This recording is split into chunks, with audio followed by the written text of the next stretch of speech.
How's it going, everyone? I am Dylan, this is All You Can Board, and this is the full review of Mad Titan Shadow, which is the long-delayed expansion that was supposed to come out in August, and we're almost in November, and we're only finally reviewing it. So it's been a long time coming. I'm super pumped that I've been able to play through the entire thing. It took me less time to beat this than it did Galaxy's Most Wanted. Not to say it isn't still difficult, but I think Galaxy's Most Wanted, most of that time was spent on Ronin anyways.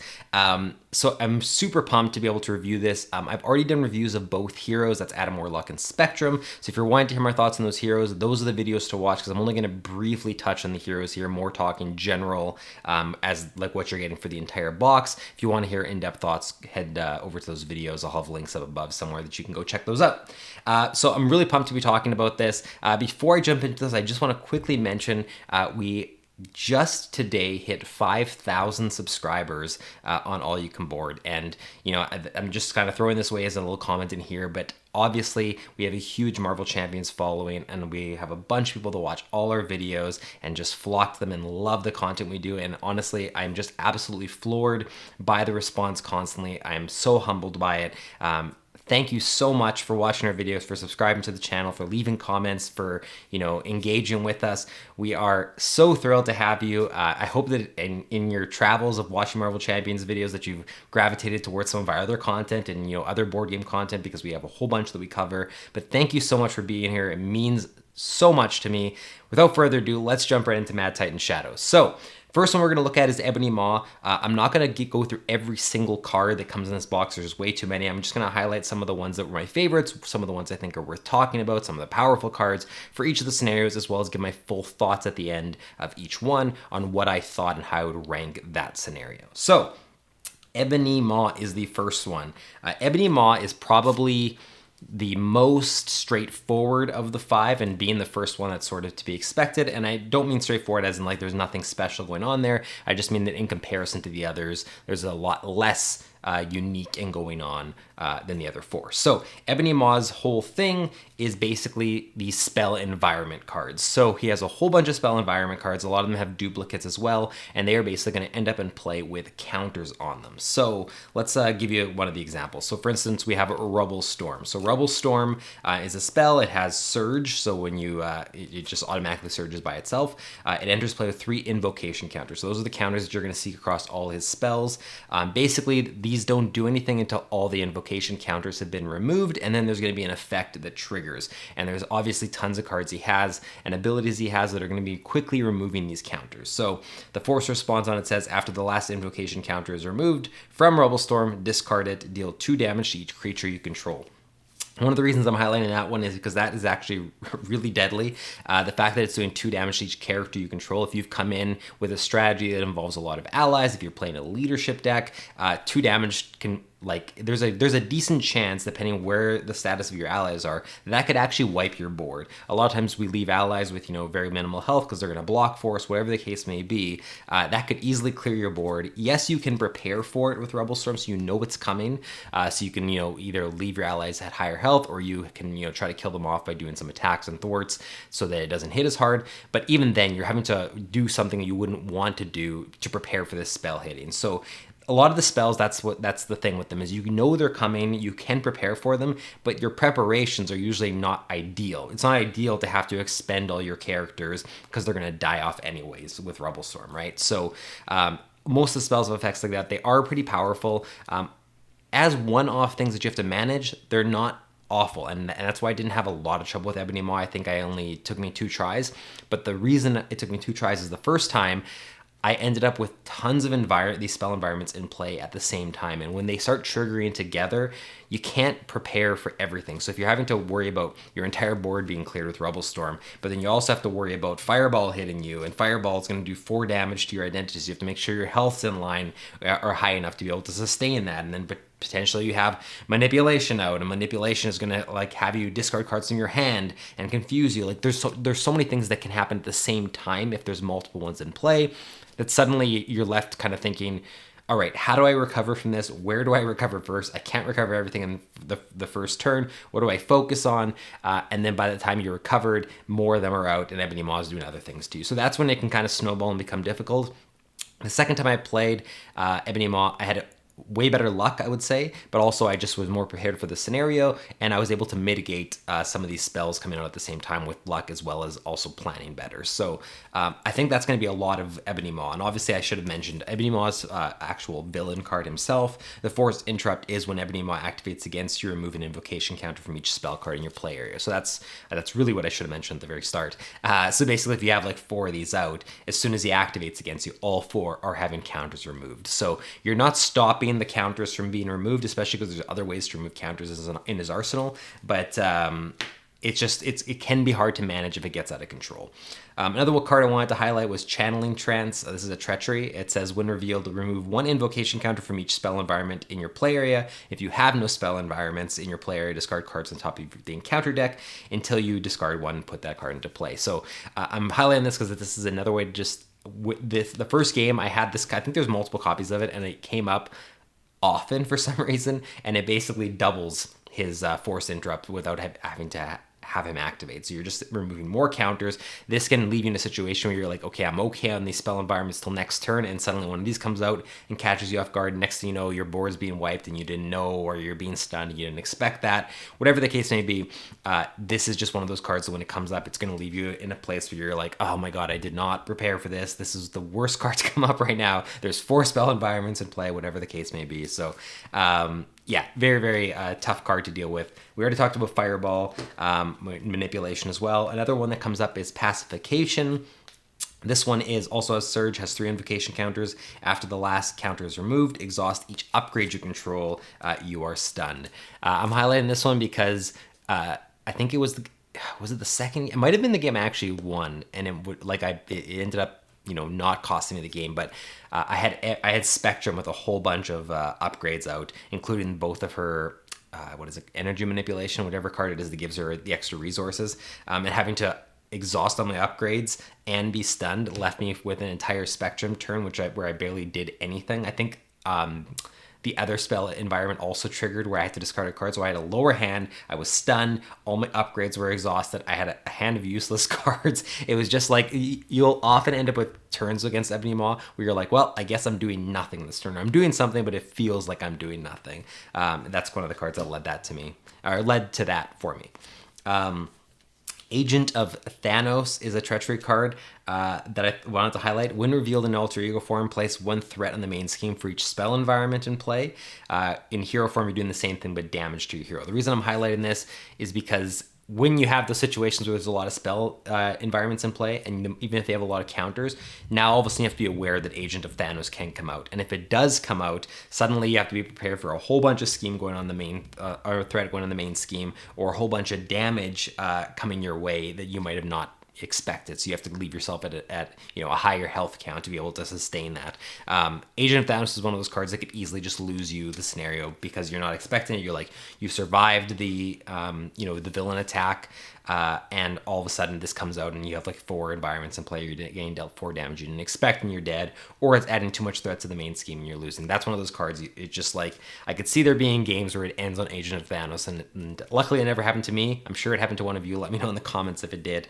And then the last one I was going to mention is Abjuration, which is you attach this to Ebony Maw and you prevent all damage to Ebony Maw, and after it prevents 2 or more damage from a single attack, you discard it. The reason I'm highlighting that is because you will have situations like me where that gets attached right before a turn where you had like 2 Gamma Blasts in your hand and the capability to somehow play both, and suddenly you're like, okay, well, do I Gamma Blast to the villain and have that only or have that do nothing to remove this card and then Gamma Blast again, or whatever the case. And every hero has one of those big attack cards, and sometimes you're not going to have any other source that turn that does a huge amount of damage, and suddenly you're like, how do I clear this card off Ebony Maw without wasting my biggest attack? Because the card specifically says when it does 2 or more, it prevents 2 or more damage in a single attack, which means that you can't do like a ping of 1 with something and then a ping of 1 with something else. You have to do 2 or more in a single attack to remove it, not 2 totals. So that's where it can get a little tricky. You can't just like use a couple allies to ping it off unless they do more than 2 damage, or 2 damage or more. That was everything for Ebony Maw. So Ebony Maw is definitely the least interesting of the 5 scenarios to me, but it was still tons of fun. And in terms of introductory scenarios, I loved that it sort of like set you up for everything by not being too complicated, but yet had this spell environment mechanic that was a twist on other environment mechanics we've seen that actually is super challenging. The fact that I lost the first game shows the difficulty levels there, or that I had really bad luck, and it is still a tricky scenario. It isn't just sort of this pushover scenario that's like, hey, welcome to the new expansion, this one's going to be easy or whatever. It has a good challenge to it, and the spells are really interesting to play around and prepare for. So I really enjoyed the scenario, but it's probably, I don't want to say it's my least favorite in the box, but no, you know what? I would say it's my least favorite is coming up. I'll explain why. But this is probably, I'd say, like my fourth. So out of the 5, this is probably my second least favorite, fourth favorite, however you want to rank that. Glass half full, glass half empty. But either way, that's not to say that, like, you know, the bottom of these 5 are bad scenarios. I actually enjoyed every scenario in here, but there has to be a best, there has to be a worst. So that's just how it ranks out. Okay, let's jump into the probably most complex scenario in this box, which is the tower defense. So I'm just going to say right from the outset, I had fun with tower defense, but it was my least favorite in the box. And it's not because it's not interesting, it's because I just found this to be so fiddly. And that's just because there's a lot of stuff to manage, and because I'm playing with two-handed solo, that's probably why it was extra fiddly. If I had been playing in a situation where I was controlling one character and another person was controlling one, maybe I'm doing less management myself. But I just found that there was so much stuff I was keeping track of between 2 villains. That's the big mechanic in this, in case you're wondering. There's 2 villains that you're dealing with at the same time, and they're activating separately, or one is active at a time and then the next one's active the next turn. So it's just, there's a lot going on. Let's jump into it and I'll talk about more at the end. So this is Corvus Glaive and Proxima Midnight, and you're basically defending Avengers Tower. Thematically, this is top notch. Like, the thematics of this are amazing. The way it's integrated, the way it feels like you're defending this tower, and like you're defending from 2 different villains from 2 different sides. I really love the thematics of it. So don't take anything I'm saying against the thematics. This box is honestly like a theme lover just dream. But yeah, let's jump into these. So Corvus Glaive is one half of what you're going to be facing. So like looking at stage 1, after Corvus Glaive makes an undefended attack, discard the top card of the encounter deck, deal 1 damage to Avengers Tower for each boost icon. Proxima Midnight similarly says when Proxima Midnight attacks you, choose to either deal 1 damage to Avengers Tower, or Proxima Midnight gains +2 attack for this attack. Both of them also say they cannot be defeated while the other has any hit points remaining. And what that means is that even if you get Corvus Glaive down to 0, he's not defeated until Proxima Midnight's down to 0. They both have to be reduced to 0 for the scenario to actually be defeated, which is interesting. You want to sort of, even if you just go really hard after one, it's arguably not the best way to do it. You almost want to manage the health at the same time, try to take them out on one turn. You can take one down to 0, but you still have to take the other one all the way down from full health if you haven't touched them. So it's an interesting balance of how you're going to deal your damage. And I should say, in terms of that, like, it's super interesting. I really like that they've introduced this scenario that has this, like, you know, pair of villains that you're taking on. And not just that, but it's with this tower defense thing involved as well. Again, thematics are amazing. So talking about the tower defense, Avengers Tower is the environment that's in play for this scenario. It says the unique rule does not apply to Avengers Tower because there's an actual basic card, I believe, called Avengers Tower. Force response: after damage is placed here, if there is at least 9 damage per character, remove all of it and flip Avengers Tower over, which flips it over to its damage side. So basically, you're just trying the entire game to see if you can not have Avengers Tower flip. For me, that was making sure it doesn't take more than 18 damage or 18 damage or more, because I was playing two-handed solo. When it's on its damage side, you discard each other Avengers Tower in play, and then after damage is placed here, if there is at least, again, the same amount, 9 damage per character, you lose the game. So either way, you're trying to mitigate as much damage as possible to the tower while taking on the villains, which means there's a lot of stuff you're thinking about. It's not to say it's a bad thing, it's just something to keep in mind if you're someone who likes things to be a little bit more straightforward in your campaigns or your scenarios, and just focus more on, like, have the the complexity come from what you're doing with your hero rather than what the villain is doing with their cards. I know some people would prefer to play that way and have the complexity be in their hands, not so much the AI controlled villain or however you want to view it. There is a ton of complexity in the villain in and of itself. So just something to keep in mind. If you're not someone who enjoys that, you might not like the scenario. I think that's what sort of made me not enjoy it as much. The side scheme is Under Siege, the first stage of it, there's two side schemes, I should say. There's the Proxima Midnight side scheme, and then there's the Corvus Glaive side scheme. So just in the same way that there's two villains that you're dealing with, they each have their own side schemes that can have threat put on them. But again, all you're trying to do here is you're not losing the game if they fill up with threat.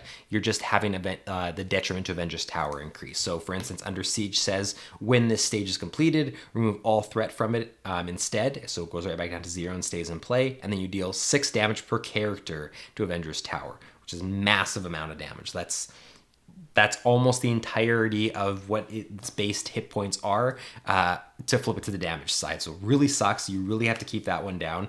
The other one is when this stage will be completed, remove all threat from this stage instead. Then deal each player 1 face down encounter card. So when I played, I actually had Armies of Thanos, the Corvus Glaive one, deal me encounter cards, I think twice, or at least twice. That one I sort of just let happen sometimes. I was okay with dealing with some extra encounter cards if it meant I got to deal more damage or focus on other things.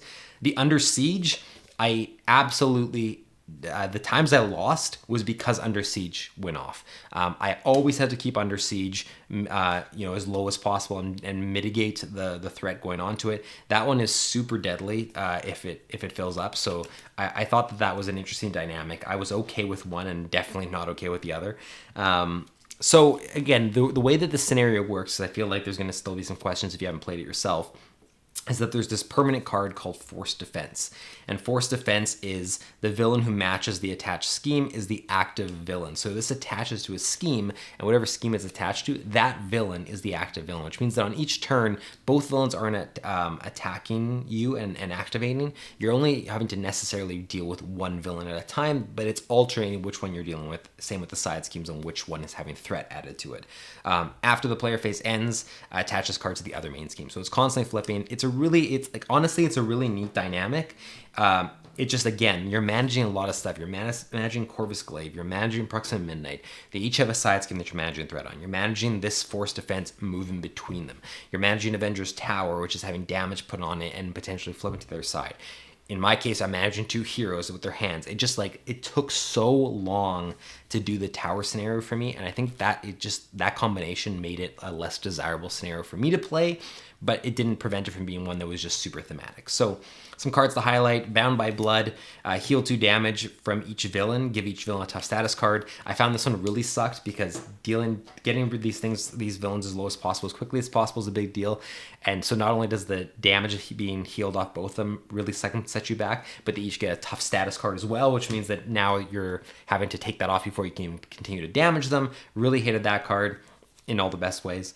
And then the only other one I wanted to highlight, and I think there's also one of these for Corvus Glaive, but I'm just going to highlight Proxima's, are these treachery cards that have this unique boost, which is when revealed, Proxima Midnight activates against you. That's just the when revealed effect. But the boost, if this is drawn as a boost icon, says add the other villain's scheme and attack to this villain's scheme and attack for this activation. I just thought it was really cool. There's one of them for each of them. Having a scenario with 2 villains and having them add their scheme and attack to each other's activations is just really neat, really cool. I'm glad they added something like that in. So that is the tower defense scenario. Again, it's my least favorite in the box, but only from a fiddliness perspective. And I know that that's a minor, honestly, complaint. It's just in my experience, it ended up being a little bit overwhelming to have a scenario that long, that many things to manage, and honestly not feel as rewarding as some of the other scenarios in the box. I will have you know that all the scenarios from here on are fantastic. I love them all. I had a hard time ranking them. This is the one that was just sort of like... it started off strong with the first scenario, and then it just dipped a little bit for me for tower defense, and then everything just shot up from here. So that's just me personally. I'm sure some people love tower defense, and I would totally understand why. Again, the thematics are there, and it's a really, really cool scenario. It just, for me, it didn't quite hit the way I think it was supposed to. All right, Let's talk Thanos. This is it's surprising. It was surprising to me. I'm sure to a lot of people that Thanos was not the final boss of this box, considering he's around the cover as well. And it's a box set about the Infinity Gauntlet and the Infinity Stones. But he's not. He's the third. He's not even the second last boss. He's the third boss, which is wild to me. But either way, Thanos, the scenario is absolutely awesome. I love, personally, at least that's my opinion. I loved it because the thematics were there. They did everything the exact way I would have wanted, or if not the exact way, in a way that I just thought was perfect for the Infinity Gauntlet and the stones. And it was a very difficult scenario. It was tough. It should be tough, even if it's only the third one in the box. It's Thanos. We've been hoping everyone's been anticipating the arrival of Thanos and Marvel Champions for a long time. It needed to be good, and I don't think it disappointed at all. So Thanos comes with Stalwart on the first phase and then Toughness on the following ones. And his force response is after the Infinity Stone deck runs out, give Thanos one face-down boost card. So it's hard to talk about Thanos without talking about the Infinity Gauntlet modular set. So even though I would normally save that for the modular set section at the end, we're going to talk about it here because, surprise, the Infinity Gauntlet can actually be used with every villain as a modular set as long as they're not a dual villain like Proxima Midnight and Corvus Glaive, which means that you can go back and you can have Rhino put on the Infinity Gauntlet and you can have a whole ton of fun with that. I love that it's a modular set that can be used across every villain. I think that was genius for them to do. I think it would have been disappointing if they didn't. But basically the way it works is that the permanent setup of it is the Infinity Gauntlet gets put onto the villain and it's going to stay there.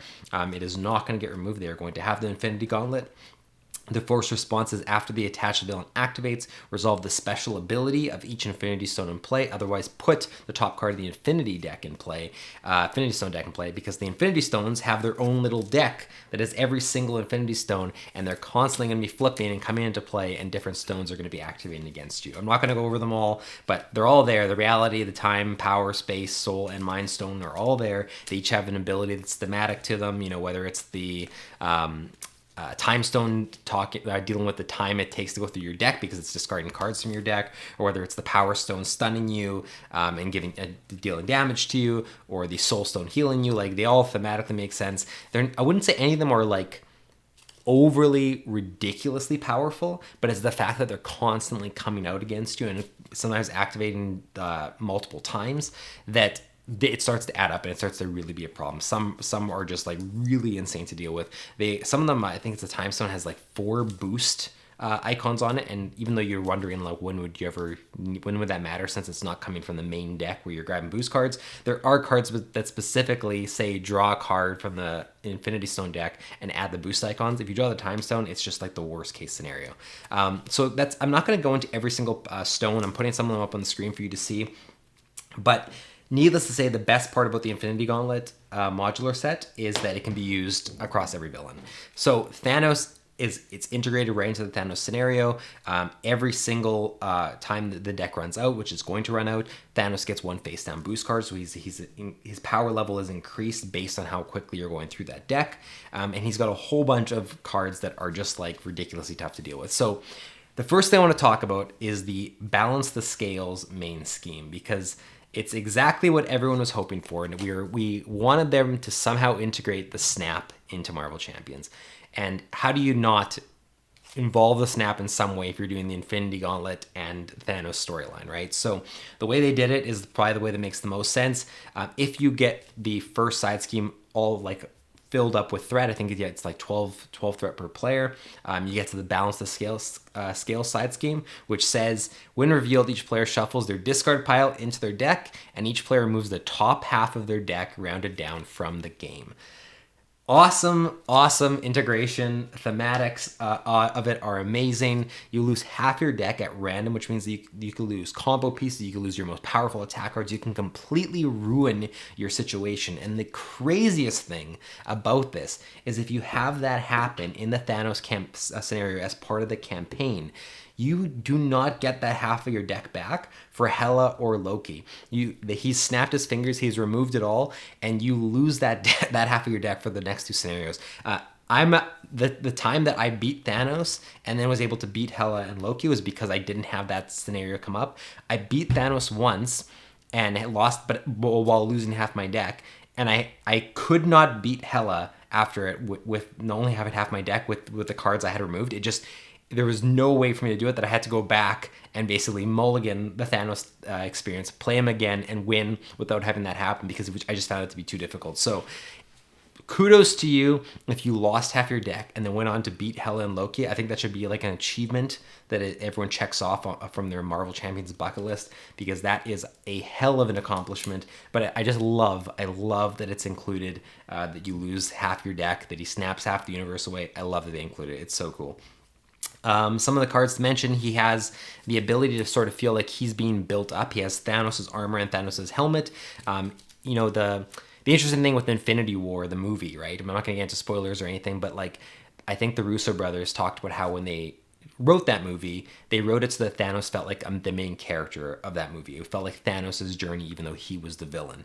I like that they included his armor and his helmet and him powering himself up, because it gives the villain Thanos and Marvel Champions the same kind of feel of being this really powerful hero, that it's almost becoming his story in a way, because of how much he's overpowering. I liked the comparison there. I thought it was really neat.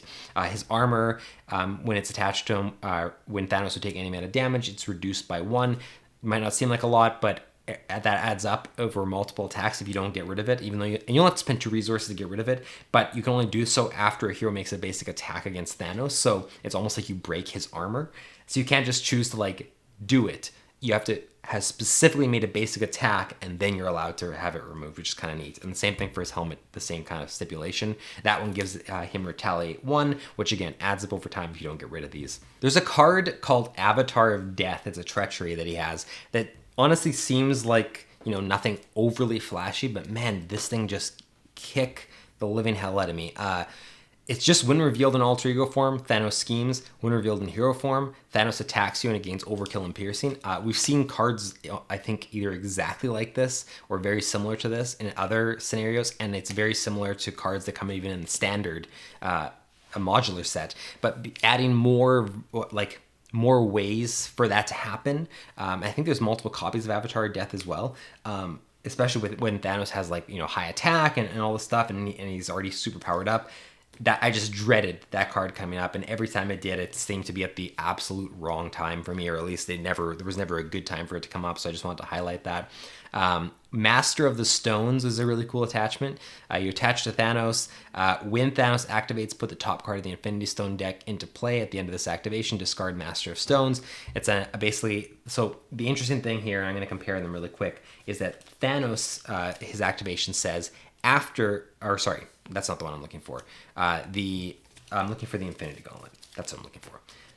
The Infinity Gauntlet says, after the attached villain activates, resolve the special ability. That's after the activation. This is when Thanos activates, put the top card of the Infinity Stone deck into play, which means that as he activates, the Infinity Stone is going into play, and then after the activation, it's getting its special ability resolved immediately. So there's a really good combo for Thanos with those 2 cards. There's a reason why he gets discarded after, because it would be too good. And he gets +1 scheme, +1 attack as well on top of it. So that one really, really is a painful one to have come out.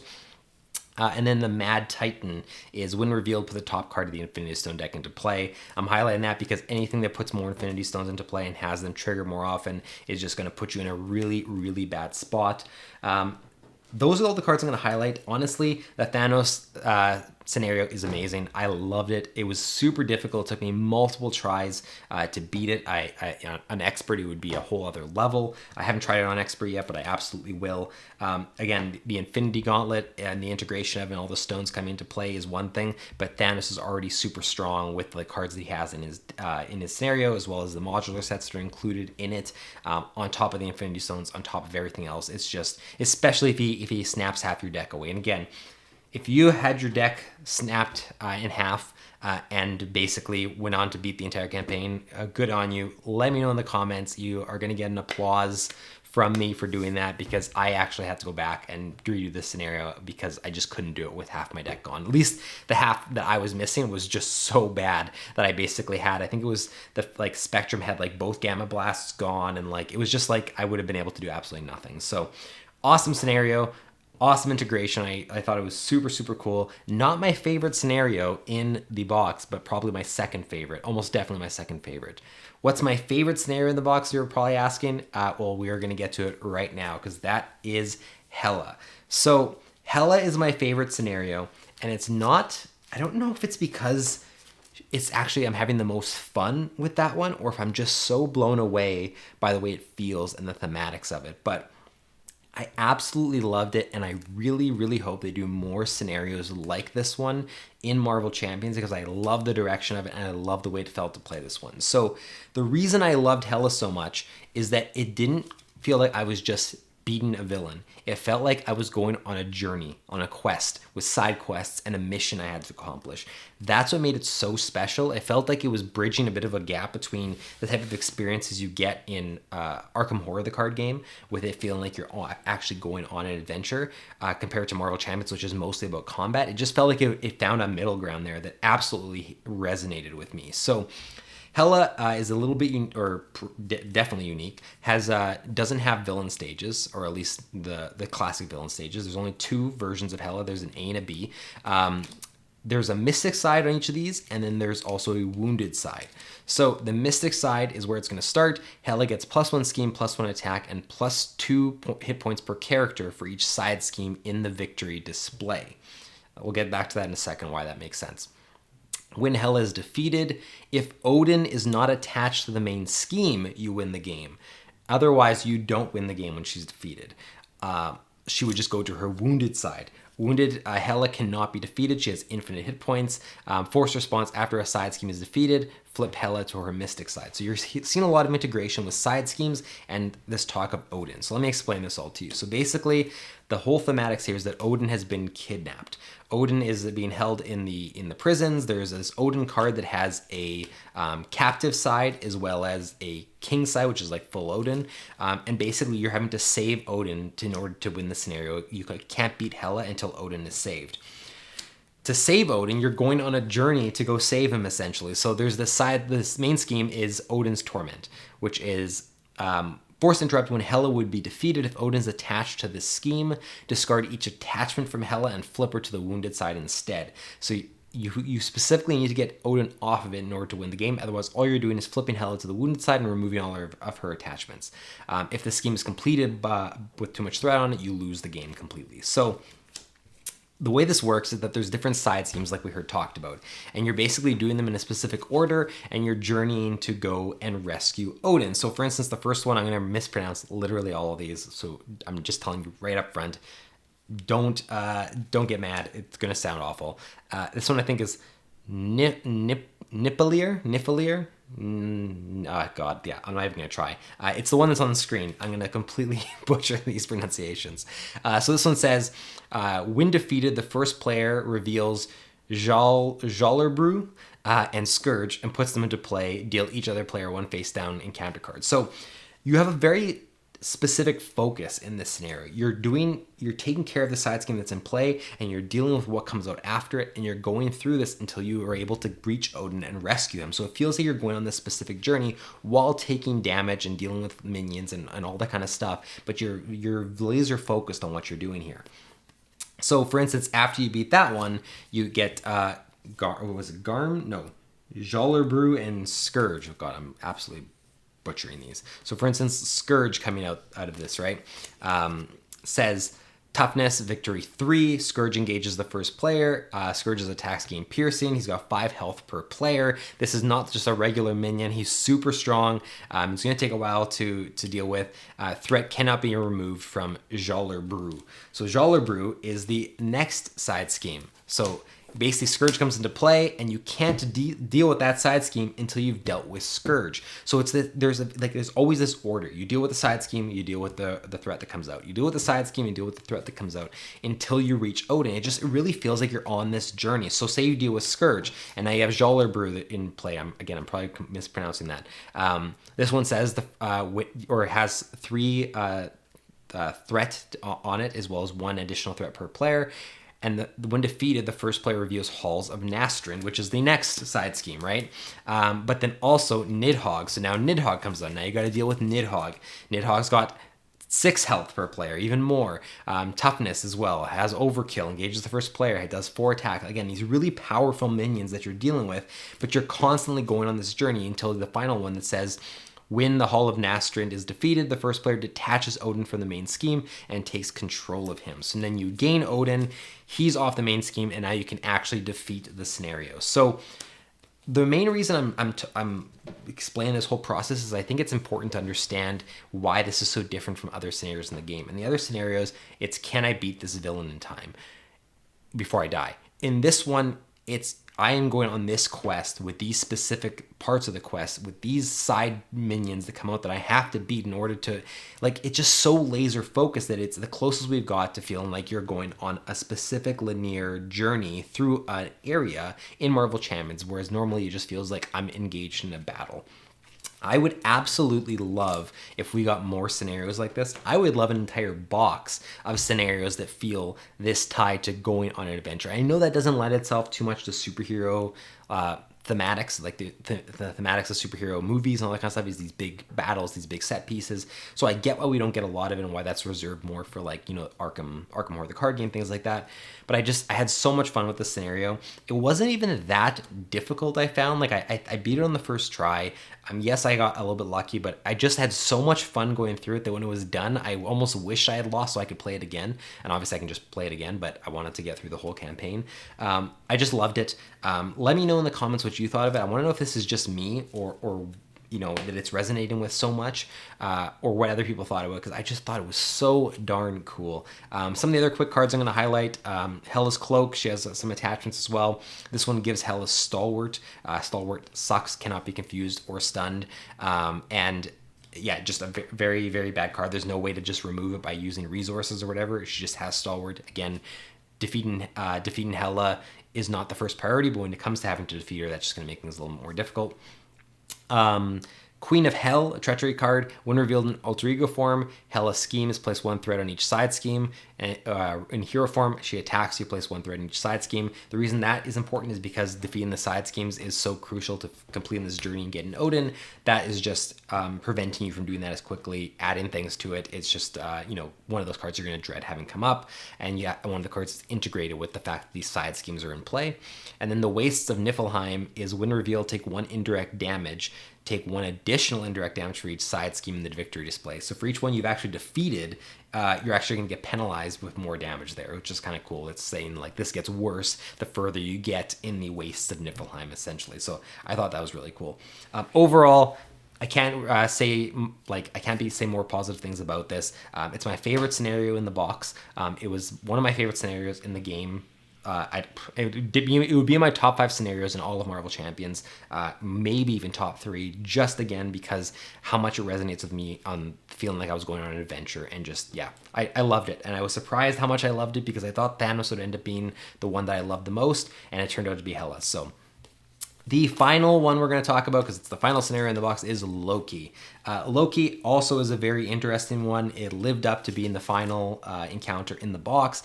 It took me multiple tries to beat it. Nowhere near as tough as Ronin from Galaxy Most Wanted, if you're wanting a comparison. At least not for me. I didn't find that it was. But very, very cool. So the mechanic here is that there's different versions of Loki. There's 5 different versions. So instead of having different villain forms, he's got villain stages. He's got 5 different forms, and they're constantly going to be flipping out. And you can play this in 4 different difficulty modes. So I can't remember what they call them all, but it ends at heroic, and I think it starts at beginner. And basically you can start with, you only have to defeat 1 Loki form or in the victory display to win the scenario, and then it goes to 2, 3, and 4, I believe, where you have to defeat multiple Loki forms to win the scenario. So you can kind of customize the difficulty level, which is kind of I'm sure it's very welcome after how difficult Ronin was to have to say, hey, this is too difficult for me. I can just say I only have to beat 1 less Loki, potentially, whatever the case may be. I liked having that option. So I just did on the whatever they call the standard one. I think you had to beat 2 Loki forms, if I'm not mistaken. But yeah, I still found it to be pretty challenging there. So I can't imagine heroic where you have to beat all 4. That would be a hell of a time. So yeah, looking at some of these Loki forms, this first one, victory one, because it goes in the victory display. Loki cannot take damage while a side scheme is in play. When defeated, discard cards from the top of the encounter deck until a side scheme is discarded. Reveal that side scheme. So that one sort of focuses on side schemes, and it's got 2 scheme to attack. We have another version which has Retaliate 1, and when defeated, discard cards in the top of the encounter deck until a side scheme is discarded, reveal that side scheme. They all have this integration with revealing side schemes and putting them into play every time they're defeated, so the more that you're having to defeat to win the scenario, the more of these you're going to have to contend with, compared to if you only had to defeat one if you were playing beginner mode, for instance. They go all the way up to Loki having 3 attack and 1 scheme, or 3 scheme and 1 attack. Each of those have Stalwart, which is obviously really difficult to deal with. And then there's another version of Loki that has Piercing. So none of them are like ridiculously insanely powerful or anything like that. It's just because you're having to defeat multiple ones, and each one has the way so this is actually a good point to bring up. The way I did it when I played, because they each have 20 hit points per player, and they do get switched out. The forms get switched out. When a form got switched out, I didn't put Loki back to full health. I assumed that health that's his health no matter which form is in play, because it's still the same Loki. This isn't a different version. This isn't like, Loki the show where you're getting a completely different person. It's the shared health pool. It's just different abilities. Let me know if you think I did that incorrectly, because I doubted myself a couple times. I tried looking in the rulebook to see if there was anything that clarified. That's how I chose to play. It's even harder if I did it wrong. If I did that wrong and you have to reset the hit points each time and beat each one separately, that really sucks. But I wouldn't be surprised either. But let me know if you think I did that incorrectly. I'd be really curious to know. But yeah, so the main scheme is just one stage. It's All Hail King Loki. Forced interrupt: when Loki is defeated, advance to a random set-aside Loki villain. So you're always just kind of shuffling, putting a random Loki villain into play after you defeat it until you reach your victory condition, which again, you've set based on your difficulty, which I really, really like. Let's talk about some of these side schemes, right? Because there's like tons of different side schemes. They're all thematically tied to different areas. First one is like Casket of Ancient Winters. When defeated, reveal the top card of the Infinity Stone deck. Swap Loki with a random set-aside Loki villain. So even though you may not have beat that Loki villain, it's getting swapped to a different one, and you have to contend with whatever, if that one has Stalwart or whatever that one has that now you weren't expecting. And the Infinity Stones are obviously brought back into play because Loki has the Infinity Stone Gauntlet. So that whole aspect from the Thanos scenario is here with all of Loki's trickster abilities as well. War in Asgard, same thing. When it's defeated, Infinity Stone is again added into play, has a bunch of threat to remove on that one, and increases how much threat is added onto onto the main scheme at the start of each villain phase. Madness on Midgard, same thing. Open the Bifrost. All these are integrating with the Infinity Stone Gauntlet, but also tied to flipping Loki around potentially, and it's just, I really like the thematics of it. I like that they tied in the Infinity Gauntlet from Thanos' scenario into it, as well as all of Loki's own abilities. Master of Illusion is an attachment that is when Loki would take damage from an attack, discard the top card of the encounter deck. If that card is a treachery, prevent all damage from this attack and discard this card. This card sucked. There was two times where I was like, okay, what are the chances that it's going to be a treachery card? There's a bunch of side schemes in here, like it could be anything else. And of course, both times I'm doing this massive attack and I need it to hit to either, I don't know if it would have won me the game, but it would have put me like in like right at the threshold of winning. And of course it's treachery and nullifies everything. So really nasty card. Could actually be not even a problem if you're lucky with the draws, but just I love that it's there, and it just makes for this a moment where you're just like, of course it's a treachery card, like the one thing I didn't need it to be. And then Devious Sorcery, which is when revealed in alter ego form or hero form, you're stunned in both. In alter ego form, if you were already stunned, place 2 threat in the main scheme. And if you're in hero form, if you're already stunned, take 2 damage. Automatic stun, no matter which form you're in, really sucks. Basically, the Loki scenario, the best way I can describe it is I had a ton of fun with it. It was really difficult. I loved that they integrated the Infinity Gauntlet into it. I loved that they integrated like these multiple Lokis and everything.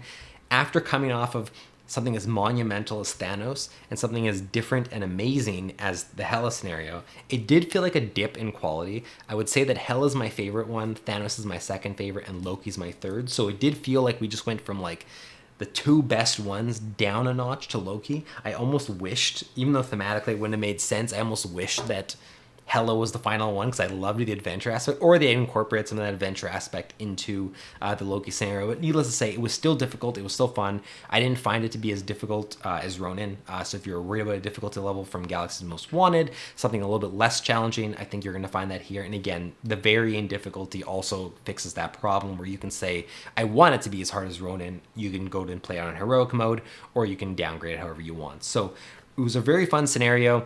Nowhere near as thematic as the last two, but still thematic and still a really good cap off to this box. Okay, so we already talked about the Infinity Gauntlet. I'm not going to talk about that for the modular sets. I'm just going to quickly touch on some cards from some of the other modular sets that I thought were really cool. I wanted to point out really fast. The modular sets in here are totally fine. I think some of them are really good. I think some of them are just like okay. Nothing that I would say is like, you know, ridiculously fancy. I think if you're a big modular set person, you know, the hood scenario pack coming out is probably going to be where you're going to gravitate towards more than the ones in here, but there are some really cool cards to highlight. So first one is from the Legions of Hell modular set. This is Fallen Warrior. I'm going to read the second part first. So it says, when revealed, discard cards on the top of your deck until you discard an ally. Put that ally into play engaged with you with Fallen Warrior attached to it. So your ally basically becomes an undead warrior against you. This gets attached to them. They're now an undead minion with a blank text box, and their attached scheme is equal to its printed thwart, and it does not take consequential damage. I love it. I think this is so cool. I think seeing some of your own allies that you've pumped your deck up with that are, you know, like some of your best allies, engage you as an undead minion is super neat. I think the side scheme that's involved with the Legions of Hell also it has to do with undead minions that are in play. I love this card so much. I think this is one of the modular sets I would include it across a whole bunch of different villains that I'm taking on, just because I love the idea of my allies being used against me. And I think it's a cool counter to just loading your deck up with a bunch of strong allies that you have to keep in mind that they could go up against you. Super cool. I love it. The Frost Giants modular set has a bunch of really heavy hitters. I really like that one as well. And Loki is the one I wanted to highlight because he is super difficult. He's got 2 scheme and 4 attack. He's got 6 health. He's got toughness. Force response after Loki, after Loki attacks and damages a character, stun that character. So anytime it attacks and damages, you're getting stunned. It has 4 boost icons on the bottom too. This is just such a heavy hitting card. I just wanted to quickly highlight it, saying that like including the Frost Giants modular set is one that's just going to give you a whole bunch of really difficult stuff to deal with. I loved playing against that one. Super cool. The Enchantress that came into play in the final one has 2 scheme, 1 attack, 5 health, but says search the encounter deck, discard pile, and set aside area for a copy of Seduced and attached to your identity. Seduced says attached to your identity, you cannot make basic attacks or play attack events, and you have to spend 2 resources to discard this card. I love the thematics of it, being seduced by the Enchantress, but it's also really devastating to not be able to do any basic attacks, but also not any attack events, because then you could say, oh, I just won't do a basic attack for I'll leave this on. No attack events means you have no choice but to get rid of this at some point. Unless you're playing with a bunch of people and you don't need to be doing any damage, you're doing something else completely that you can leave that on. But in my situation, I had to remove it. It sucks to deal with, but in the best way, because it's just a really powerful modular set. Those are the ones I'm going to highlight from the modular sets. Check them all out for yourself. I think they're all great, but those are the ones that really, as I played them, I said, I really love that card and I wanted to highlight it. There are campaign cards, and I honestly think they did the campaign cards in this the best out of all 3 of the boxes that they had. I loved the way that as you journey through the campaign, certain campaign cards could come in at specific junctures if you did like specific side quests essentially for them. So for instance, Cosmo is the first one that you'll encounter in the first one, and it basically says to put this side scheme into play, which is secure the launch pad. If you do secure the launch pad and remove all the threat, you flip it over, and now you have an ally named Cosmo who is in play with you for that game, and you'll be told when to bring Cosmo into play in the future as well. So if you have not completed that side scheme, then you will not be allowed to bring Cosmo into play in future scenarios. You basically avoided that. I like the idea of you have this ability to sort of go on these little side journeys that are like tied in well with the Hela scenario as well. I just thought it was really, really neat, so I wanted to point that out. In the same vein, there's one that comes up called Save the Shawarma Place. I'm bringing this up because I think it's absolutely hilarious they included this. Obviously, shawarma came up from the Avengers movie and the after credits scene where they're just all in sitting there eating shawarma. The fact that they included this is amazing, but not only did they include the shawarma place, you actually get shawarma, which is an actual resource card that gives you one of each resource type, 3 resources from a single card, and it'll get added into your deck for some of the other scenarios as well. Super cool. Absolutely love it. I could not believe that they, my dog barking. I could not believe they included it. I thought it was super neat. And then the last card I want to talk about is Find the Norn Stones. This is also a campaign side scheme that comes into play. Threat cannot be removed from this scheme unless Hela has the wounded trait, so you have to wait for her to be on her wounded side. When it's defeated though, each player puts a copy of the Norn Stone upgrade into play under their control on its setup side and flip this card over. When you flip it over, you now have Retrieve Odin's Armor, which is you've rescued Odin, but Hela still holds his armor in a secure vault. If you're able to get his armor, he'll actually heal all damage and flip to his king side, which is a really powerful ally that you absolutely want to get. But again, you don't have to. This is an optional thing you can do. I just love how they integrated these optional side schemes, these optional events and things you can do in each of the campaigns for these additional benefits. I think it touches on what I loved about the Hela scenario so much, and it adds it to pretty much every scenario in the campaign on a minor level. Hela just does it the best, I think. But I love that mechanic. I think they should include more of that. And I think any type of gravitation we can get to more story-based, narrative-based side quests and things like that are sort of come from some of their other LCG products, I'm all for. So I absolutely love it. All right, that is Mad Titan Shadow. So my overall thoughts on this box. I think this is my favorite of, I don't even think, this is my favorite of all 3 of the expansion boxes. It's pretty close with Galaxy's Most Wanted. I think that the thematics in this are unparalleled. I think that there was amazing thematic stuff across the, Galaxy's Most Wanted as well with like the Guardian ship and things like that. But I just think that the thematics in this box specifically are so good. When you have the Infinity Gauntlet, it's hard to beat that. When you have the way that Hela incorporates this adventure, Loki with the multiple forms, defending the tower, the spell environments, everything is just so well implemented, so interesting. Even the ones that are my least favorite, like the tower defense, it's hard to deny how thematically engaging they are. The difficulty is, I think, really, really good in terms of like it being difficult, but not overly difficult like Ronan. I personally didn't mind Ronan's difficulty. I liked having this really, really, really hard to beat villain in the game. And I was okay with that. I know some people didn't enjoy it as much. I think this one hits the right line of difficulty, and especially by adding in the ability to customize the difficulty on Loki, I think that's an amazing addition. Overall, I just think that like I had so much fun with the campaign. I had so much fun finally having the Infinity Gauntlet in Marvel Champions and how they integrated it and being able to now incorporate that across multiple villains. Both heroes that come in this box, I really enjoyed. I wouldn't say either one of them is in my top 5 or anything like that. So like, I would say this is an instance of me buying the box. If I was, someone just going out as a fan, just wanting to buy it, I'd be buying this box more for the villain scenarios than I would for the heroes. The heroes are good, but if I could do without them, put it that way. It's not as if they had put, Quicksilver is one of my favorite heroes in the game. If Quicksilver was in this box, I'd be like, buy this for the hero. You don't necessarily have to buy this for the heroes themselves. They're really fun, especially like deck building. Adam Warlock is going to give you some kinks in that, what you're used to with deck building to sort of twist that formula. But I just think that where this box shines specifically is the scenarios and the villains. They're just so good. There's so much stuff that you're going to have fun with. They're difficult. They're challenging. The expert modes are going to feel impossible. And the Infinity Gauntlet now is going to be something you're going to want to use in every previous villain.